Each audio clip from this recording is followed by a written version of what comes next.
3월 달은 찬양으로 영광을 돌리는 달입니다.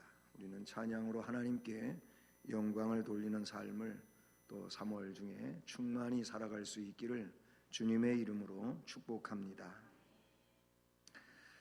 우리가 인생을 살아가면서 절박한 위기를 만난다면 여러분은 어떻게 하십니까? 보통 사람들은 그런 절박한 위기를 만나면 힘이 될 만한 사람을 찾아 나서기도 하고, 아니면 돈 문제라면 돈을 빌려줄 사람을 찾기도 하고 그러지요. 그러나 우리는 신앙의 사람이기에 생사화복을 주관하시는 하나님을 바라봐야 될 줄로 믿습니다. 그것이 우리가 무엇보다도 더 크게 그렇게 생각해야 될 부분이고, 또 하나님을 의지하면서 살아가는 것이 하나님의 역사를 믿는 신앙인들의 당연한 모습이라고 볼 수 있겠습니다. 우리가 하나님을 만나기 전에는, 또 하나님께서 허락하시기 전에는 우리의 모든 노력이라든지 수고는 헛될 수밖에 없다는 점을 우리는 먼저 기억해야 될 줄로 믿습니다. 때문에 우리는 그 어떤 일을 만나든 또는 그 일을 시작하든 인생의 주관자가 되시는 하나님을 의뢰하고 그 하나님 앞에 기도하는 믿음을 가져야 될 줄로 믿습니다. 어떤 사람이 쾌종시계 있지 않습니까? 그 쾌종시계를 가만히 쳐다보니까 시계 바늘이 있고 그 밑으로다가 추가 길게 이렇게 달려 있는데, 그걸 가만히 쳐다보니까 시계가 굉장히 힘들어하는 것 같아요. 추를 움직이는 게 시계가 힘들어하는 것 같아가지고 그냥 시계 좀 편하라고 시계추를 뚝 떼버렸답니다. 그랬더니 시계가 서버렸대요. 그 시계는 추가 흔들림에 의하여 시계바늘이 돌아가게 되어 있는 원리인데, 거기 건전지를 넣거나 그런 시계 말고요, 이 추의 움직임에 의해 가지고 시계가 바늘이 착착착 돌아가게 되어 있는데, 이 사람이 시계가 좀 편하라고 시계추를 떼니까 시계가 섰답니다. 왜 이야기를 했냐면은, 여러분, 하나님과 연관되어 있지 않으면 그 인생은 스톱입니다. 우리는 그런 관계적 측면에서의 신앙을 생각할 수 있기를 주님의 이름으로 축복합니다. 때문에 우리는 인생의 참된 주관자가 되시는 하나님을 바라봐야 되고 그 하나님을 의지해야 될 줄로 믿습니다. 하나님을 의지하고 따르는 것은 자신의 연약함과 부족함과 무지함에 대하여 인정하는 것이고, 그 하나님의 무한하신 능력과 권세로 복된 삶을 살아가고자 하는 그 안에 있는 충만한 믿음을 표현한다고도 볼 수 있는 것이지요. 오늘의 말씀을 보면은 너의 행사를 여호와께 맡기라는 말씀이 나옵니다. 그렇게 하면은 내가 경영하는 것이 이루어지리라고 하는 이 말씀입니다. 우리가 3월에 암송하는 그런 말씀이지 않습니까? 그렇습니다. 1절을 보면 마음의 경영은 사람에게 있어도 말의 응답은 여호와께로부터 난다라는 겁니다. 무슨 얘기입니까? 내 마음속에 내가 이렇게도 생각하고 저렇게도 생각하고 이런 계획도 세우고 저런 계획도 세우고, 그래서 인생을 더 아름답고 복되고 충만하게 살아가고자 하는 이 마음 속에 어떤 자신의 그런 계획과 모습들을 누구나 가지고 있다는 겁니다. 그런데 자기가 마음먹은 대로 계획한 대로 되어지느냐? 그렇지 않은 거예요. 그 결정, 그것에 대한 응답 혹은 역사는 이 말씀에 여호와께로부터 나온다고 말씀하셨으니 하나님이 되게 해주셔야 된다는 말씀을 우리에게 가르치고 있는 줄로 믿습니다. 그래서 오늘 저는 경영을 이루는 조건에 대한 말씀을 생각해 보고자 하는 것입니다. 경영을 이루는 조건이 뭘까라는 거예요. 그건 이미 말씀드린 것처럼 1절에 마음의 경영은 사람에게 있어도 말의 응답은 여호와께로부터 나오느니라 그랬어요. 이 말씀은 여호와께서 응답해 주셔야 경영이 이루어진다는 내용을 말씀해 주고 있는 것이지요. 그 하나님은 어떤 분이십니까? 2절 말씀에 사람의 행위가 자기 보기에게는 모두 깨끗하여도 여호와는 심령을 감찰하시느니라 그랬어요. 사람은 자기가 자기를 생각하고 그리고 자기의 모든 계획이라든지 아니면 삶의 이런 내용들을 생각하게 될 때 자기에게는 문제가 없는 것 같아요. 그러나 하나님이 그 사람을 볼 때에는 그 사람은 부족한 것이 많고 그리고 무지하고 또는 앞을 내다보는 데 있어서도 근시한 적이어 가지고 너무나 힘겨운 그런 삶을 살아갈 수밖에 없는 존재라고 하는 걸 하나님은 알고 계신다는 거예요. 하나님은 그의 심령을 감찰하시는 하나님이신 줄로 믿습니다.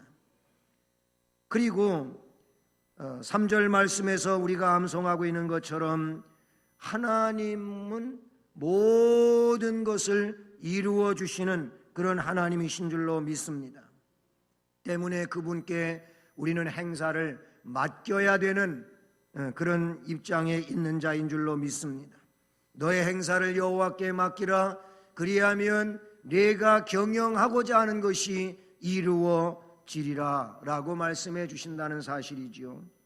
여러분, 작년 재작년 이 말씀을 암송했었어요. 이 16장 3절을 암송해서 그때 1절부터 3절까지의 말씀 중에서 너의 행사를 여호와께 맡기라. 그리하면 내가 경영하는 것이 이루어지리라. 이 말씀에 대한 설교를 했어요.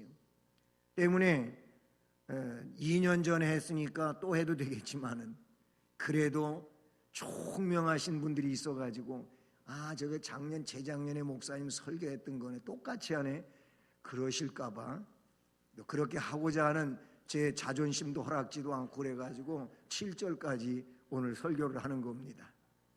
여기 경영의 조건을 생각해 보니까 첫째로 쓰임받기에 합당한 삶을 살면은 여러분 그 경영을 이루는 조건이 된다는 겁니다.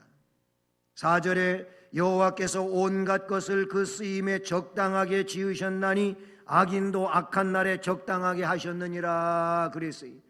사람들은 악한 역사가 일어나고 악인이 횡행하고 하면은 하나님께 불평을 합니다. 저런 악한 자를 왜 하나님 그냥 존재하게 내버려 두셔가지고 이렇게 고통스럽게 만들고 사회가 혼란하고 그리고 우리가 어렵게 살아가야 되냐. 하나님이 공의의 하나님이라면 빨리 저런 사람은 그냥 없애버려야지. 이렇게 막 하나님의 섭리에 대하여 이야기하고 나서는 자들이 없지 않아 있지 않습니까? 세상을 둘러보면서 우리 주변을 둘러보면서 그러는데 여러분 이 말씀을 보면서 깨달아야 될 줄로 믿습니다. 왜 저런 악이 존재하고 악이 득세하고 그렇게 지배하도록 내버려 두느냐? 말씀을 보니까 악인도 악한 날에 적당하게 하셨느니라. 악을 하나님이 만드시거나 조장하는 일은 아니지만은 사탄에 의하여 악이 존재하게 되었는데 그 악의 지배를 받을 수밖에 없는 현실이고 그런 입장이기 때문이라고 하나님이 그래서 묵인해 둔다고 하는 것을 나타내 주고 계신다는 사실인 것이지요.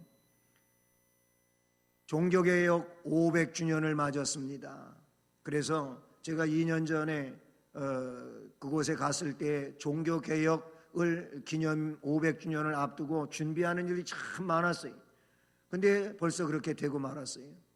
그런데 이 1517년 그때 마틴 루터는 이제 종교개혁을 단행할 때 비텐베르그 성에 숨어 있었습니다. 그러면서 그 숨어 있는 동안 뭘 했느냐 하면은 라틴어로다가 라틴어의 성경을 독일어로 번역하는 작업을 했어요. 그러니까 이 작업이 얼마나 어렵고 힘들었겠습니까? 그런데 루터는 이 괴로운 은둔 생활 가운데서 차라리 교황하고 타협을 해서 좋은 자리를 얻고 편안하게 사는 것이 낫겠다고 하는 유혹이 마음속에 자꾸자꾸 찾아왔습니다. 교황의 말을 들으면 사제로서 루터는 굉장히 편안하고, 동시에 루터 같은 사람은 좋은 위치에 올라갈 수도 있는 그런 상황이었어요. 그런데 루터가 생각할 때 교황도 그렇고 로만 카톨릭이 성경에 맞지 않는다고 그는 자신했었습니다. 어쨌든 이렇게 유혹이 그 마음속에 여러 번 찾아와서 유혹당하고 있을 때, 그때마다 루터는 뭐라고 했느냐 하면은 사탄아 물러가라 그랬다는 겁니다. 이 자기를 말씀 앞에 제대로 서지 못하게 하고 말씀대로 개혁을 하고자 하는 이 일을 자꾸 시험하고 유혹하고 무너지게 하고는 이 사탄의 역사를 그는 사탄이야 물러가라고 그렇게 선언했다는 것이죠. 그때마다 루터는 잉크병을 막 그냥 자기가 번역하는 써야 될 거 아니겠습니까? 그래서 그 잉크병을 막 그냥 벽에도 던져버리고 기둥에도 던져버리고, 그래가지고 그가 번역 작업을 하던 그곳에 가면은 이 잉크 자국이 지금도 그대로 묻어 있는 것을 볼 수가 있다는 사실이죠. 여러분, 루터는 하나님의 쓰임에 합당한 삶을 살 수 있었던 비결이 뭐냐면은 사탄을 물리쳤습니다. 오늘 말씀에 여호와께서 온갖 것을 그 쓰임에 적당하게 지으셨다고 했는데, 루터가 선한 도구로, 의의 도구로, 개혁의 도구로 쓰임받을 수 있었던 것은 그가 사탄을 물리치는 이 일을 감당했었다는 사실이죠.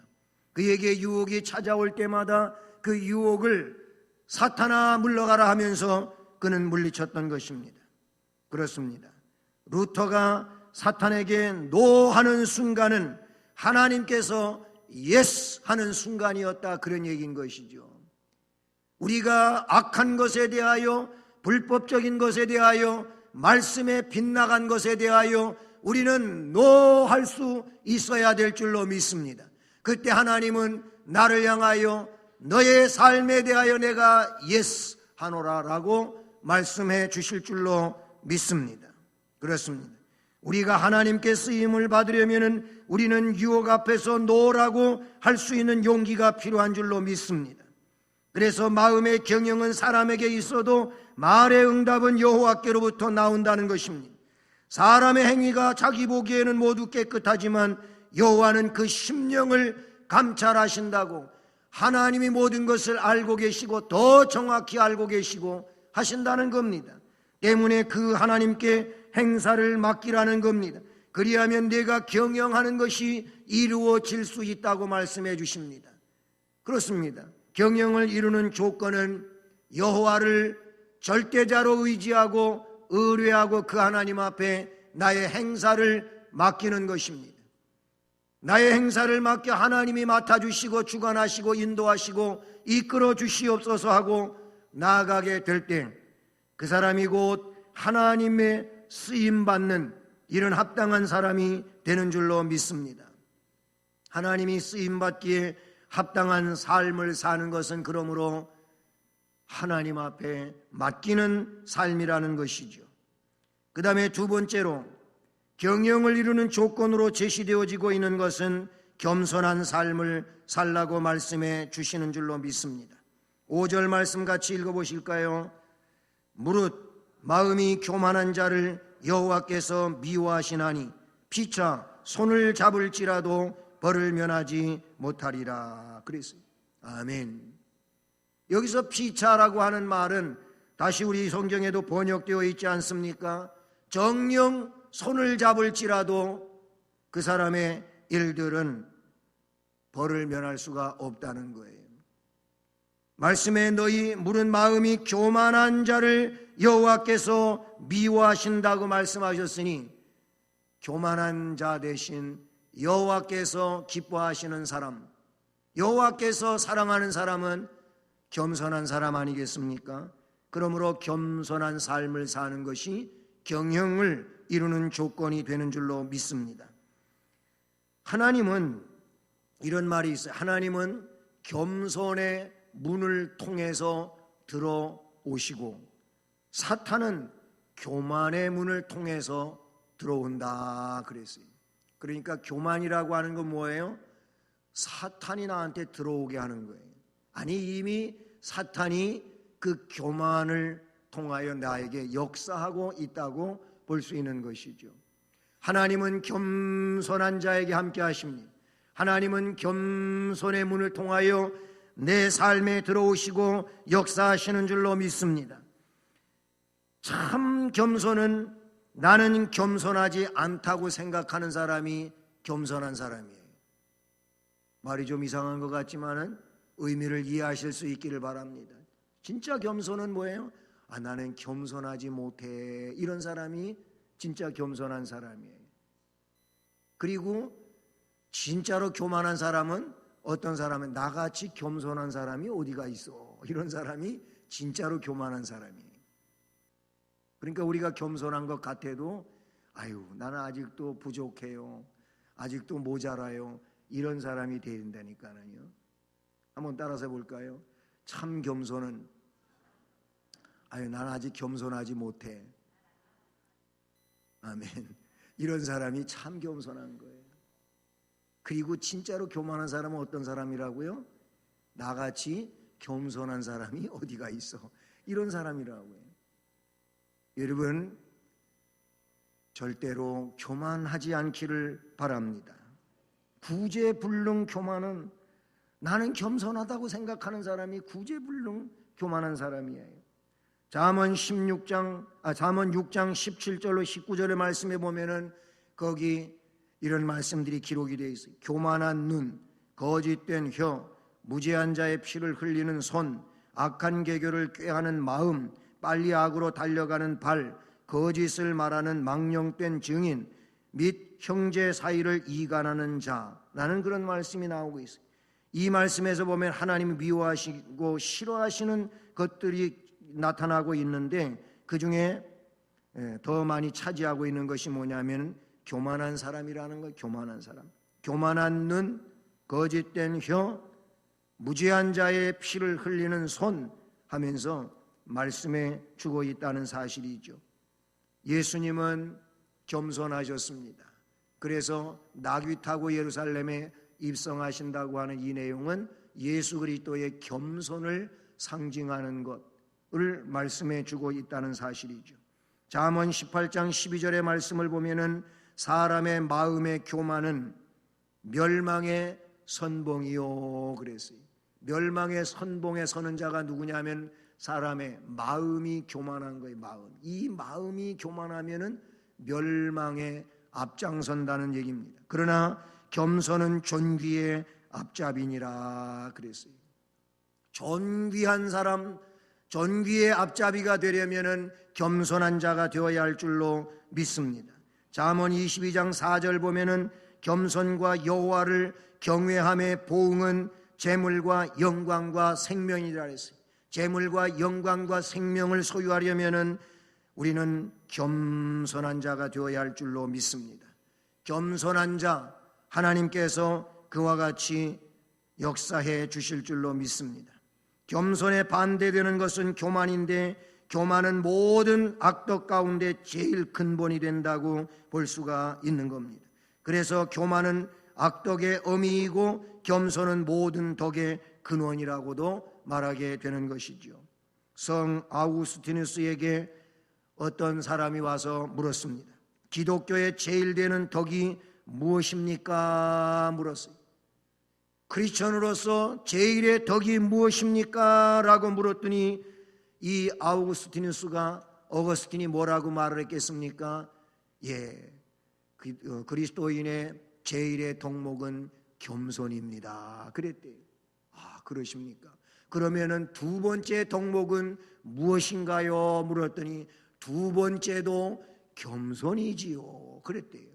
아, 그래요? 그러면 세 번째 덕목은 뭡니까? 그랬더니 세 번째 덕목은 뭐라고 말했을까요? 세 번째 덕목도 겸손이랍니다. 그랬대요. 여러분, 그리스도인으로서의 첫 번째, 두 번째, 세 번째, 아니 계속 그리스도인의 최고의 덕목이라면 겸손인 줄로 믿습니다. 겸손 안에 모든 덕이 다 들어있는 줄로 믿습니다. 여러분, 다른 것들이 덕스러운 것 같아도 겸손하지 않으면 그를 존경할 수가 없는 것이죠. 존중감이 없어진다, 그런 얘기인 것입니다. 일본의 내천감삼은 이런 말을 했어요. 구원은 회개에서 시작이 되고 회개는 겸손에서부터 시작이 됩니다. 그랬대요. 그렇습니다. 구원이라고 하는 것은 회개가 전제되어져야 합니다. 회개하지 않으면 안 되는 것입니다. 회개하는 것이 구원에 이르는 것이고, 그리고 회개는 다른 데서 오는 것이 아니고 겸손해서 오는 건데, 하나님 앞에 내가 어떤 존재인지를 알고 나의 부족함과 연약함과 이 죄로 얼룩져 있는 것들을 회개하는 것이 곧 겸손의 모습이라고 말할 수 있습니다. 겸손하지 않은 사람은 회개 안 해요. 겸손하지 않기 때문에 내가 하나님 앞에 죄인인 것도 몰라요. 나같이 내가 언제 죄 졌어? 나는 죄 안 졌는데 내가 뭐 회개할 게 뭐가 있어? 이런다니까. 이게 교만인 거예요. 이게 어찌 겸손이라고 말할 수 있겠어요? 그래서 겸손은 회개하게 돼 있어요. 회개는 겸손에서부터 온다, 그런 얘기예요. 오늘 말씀 6절 말씀도 보면은 인자와 진리로 인하여 죄악이 속하게 되고 그랬어요. 인자와 진리로 인하여 그에게 있는 죄가 속하여진다는 겁니다. 그리고 여호와를 경외함으로 말미암아 악에서 떠나게 되느니라 그랬어요. 진정으로 여호와를 경외하는 그 삶은 악을 떠나게 되는 것이고 악을 경멸하게 되는 것이고 그 악과 결탁지 않는 이런 삶을 살게 되는 줄로 믿습니다. 그렇습니다. 우리가 쓰임받으려면은 쓰임받기에 합당한 삶이 되는 것이고 경영을 이루는 조건이 되는 것이고 뿐만 아니라 겸손한 삶을 살아야 되는 줄로 믿습니다.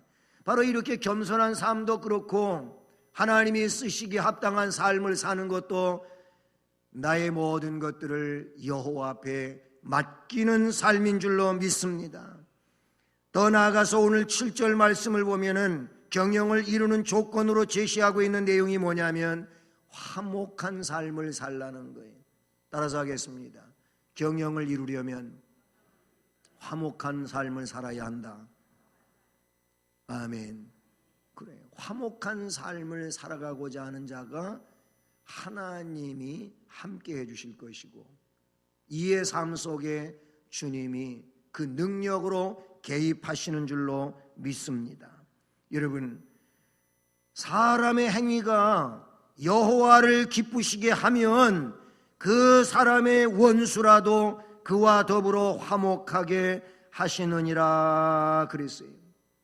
어떤 사람의 행위가 하나님 보시기에 기쁘다 그런 얘기예요. 하나님을 기쁘시게 하는 거예요. 그 사람의 행위가 하나님이 기뻐하는 그 삶이에요. 그렇다면 그 사람의 원수가 있다? 만약에 그렇다면 그와 더불어 화목하게 하신다고까지 말씀을 해주고 있어요. 그러니 이 말씀처럼 하나님을 기쁘시게 하는 삶은 원망과 미움을 버리고 이웃과 형제를 사랑하고 화목한 삶을 사는 것인 줄로 믿습니다. 그리고 하나님을 기쁘시게 한다고 하는 뜻은 곧 하나님의 정하신 뜻과 명령을 따라 순전하게 사는 것인 줄로 믿습니다. 타면자건이라고 하는 사자성어, 이 고사성어가 있어요. 타면자건. 무슨 얘기냐면은 중국 당나라 관리였던 누사덕이라고 하는 아주 훌륭한 역사의 인물이 있습니다. 그런데 이 사람은 마음이 넓기로 소문이 나 있었어요. 성품이 온유하고 너그러워가지고 아무리 화가 나는 일이 생겨도요, 그 사람은 화를 내지 않고 온화한 마음으로 그 일을 잘 잘 지혜롭게 해결하고 또 넘어가고 그런다는 사실이죠. 그는 동생이 높은 관직에 임용이 됩니다. 그래서 염려스러워 가지고 동생을 불러다 놓고 말합니다. 우리 형제가 함께 출세를 하고 황제한테 총애를 받게 되면은 이걸 시샘하는 사람들이 많이 일어나게 될 것이고, 그렇다면 그와 같은 상황에서 넌 어찌 처신하겠느냐라고 동생한테 물었어요. 그랬더니 동생이, 형님, 다른 사람이 나를 시샘해 가지고 내 얼굴에다가 침을 뱉으면은 그에게 반항하지 아니하고 내 얼굴에 뱉어진 침을 닦겠습니다. 그랬대요. 그랬더니 형님이 뭐라고 말했겠어요? 야, 그게 문제다 그래요. 그게 문제다. 그러니까 그 사람한테 대들지 않고 그 사람하고 싸우려고 하지 않는 것이, 그리고 그냥 뱉어진 침을 뭐 수건으로 닦든 아니면 옷소매로 닦든 닦겠다고 한 것이 문제라고 해서 이게 뭐가 문제인가 하고 형님의 이야기를 듣게 되는 것입니다. 형은 말했습니다. 내가 염려하는 일이 바로 그것이다. 침 같은 것은 닦지 않아도 그냥 두면은 자연히 마를 것이다. 화가 나가지고 침을 뱉었는데 그 자리에서 그 침을 닦아버리면은 그 사람이 더 화를 내지 않겠느냐? 이렇게 말을 했다는 겁니다. 그냥 너에게 침을 누가 뱉으면 그 침을 그 자리에서 닦지 말고 바람결에 침이 마르도록 내버려 두어라. 타면자건이라는 사자성어입니다. 여러분, 우리는 그렇습니다. 어떤 일에 대하여 내가 그것을 만났을 때 어떻게 처리하느냐의 일은 매우 중요한 일인 줄로 믿습니다. 마태복음 5장 23절과 24절을 보면 예수님은 이렇게 말했습니다. 예물을 제단에 드리다가 그 자리에서 형제에게 원망 들을 만한 일이 있는 것이 생각나면은 제물 드리던 일을 멈추고, 그리고 빨리 원망 들을 만한 일을 산 그 사람한테 찾아가서 화해하라. 화해한 다음에 와서 제물을 드려라. 그렇게 말씀을 해주셨어요. 그걸 안 하고 그냥 제물 드리면 그 제물의 의미는, 그 예배의 의미는 없다는 겁니다. 그러니까 먼저 화해가 있어야 된다고 말씀해 주고요. 화해해야 내가 드리는 그 예배가 하나님 받으시는 예배가 되고 그 제물이 하나님 받으시는 제물이 된다고 말씀해 주셨다는 사실인 것이죠. 사람과 사람 사이에 불화가 있으면은 하나님과 화합될 수 없다고 하는 말씀을 예수님이 가르쳐 주신 것입니다. 그러므로 우리는 작은 예수가 되어야 할 줄로 믿습니다. 예수님처럼 화해의 사도가 되어야 할 줄로 믿습니다. 여러분, 하나님의 자녀는 이 세상 어디를 가든지 사랑과 기쁨과 평화를 전파하는 자가 되어야 할 줄로 믿습니다. 잠언 18장 19절 말씀 좀 더 뒤에 보면은 노엽게 한 형제와 화목하기가 견고한 성을 취하기보다 어려운즉 이러한 다툼은 산성 문빗장 같으니라 그랬어요. 노엽게 한 형제와 화목하는 일이 그렇게도 어려운 일이라는 거예요. 더 쉽게 이야기를 드린다면은 화해를 하려고 해도 분노한 쪽에서 산성 빗장처럼 문빗장을 열어주지 않으면은 화해를 안 되는 거예요. 그러니까 그 사람하고 분노로 이렇게 서로 대적이 되지 않도록 하라는 말씀을 말씀해 주고 있어요. 완고한 마음의 문빗장 열 수 있는 방법은 그에게가 화해를 요청하고 용서를 구하고 해야 되는 줄로 믿습니다. 그리스도의 그 사랑을 가지고 은혜를 가지고 그렇게 나아가야 될 줄로 믿습니다. 갈라디아서 5장 15절 말씀을 보면은 만일 서로 물고 먹으면 피차 멸망할까 조심하라 그랬어요. 잠언 17장 1절에서는 마른 떡 한 조각만 있고도 화목하는 것이 제육이 집에 가득하고 다투는 것보다 나으니라 그랬어요. 제육볶음 맛있잖아요. 예, 그런데 그런 고기 음식 먹으면서 불화하게 그렇게 분노하며 지내는 것보다 화목하게 지내는 가정생활이 복되도다고 하는 말씀을 가르쳐주고 있어요. 여러분, 야고보 4장 1절에 보면은 다툼이 어디에서 오는지를 말씀해 주고 있는데 뭐라고 말씀하십니까? 다툼의 원인은 너희 지체 중에서 싸우는 정욕으로부터 나는 것이 아니냐. 그래. 정욕 때문에 그런다는 거예요. 근데 그리스도인들은 정과 욕심을 어떻게 했다고요? 십자가에 못 박은 자들이라 그랬어요. 다 십자가에 못 박아 죽여버렸는데 또 정과 욕심이 나를 주장하게 만들어서는 안 될 줄로 믿습니다. 말씀을 마무리합니다. 평화와 화목, 예수 안에서 만들어짐을 기억합시다. 우리의 행사를 여호와께 맡기고 쓰임받기에 합당한 삶을 살며 겸손한 삶을 살며 화목한 삶을 살아서 여러분 우리가 경영을 이룰 수 있는 행사를 여호와 앞에 맡기고 살아감으로 경영을 이루는 복된 삶이 되기를 주님의 이름으로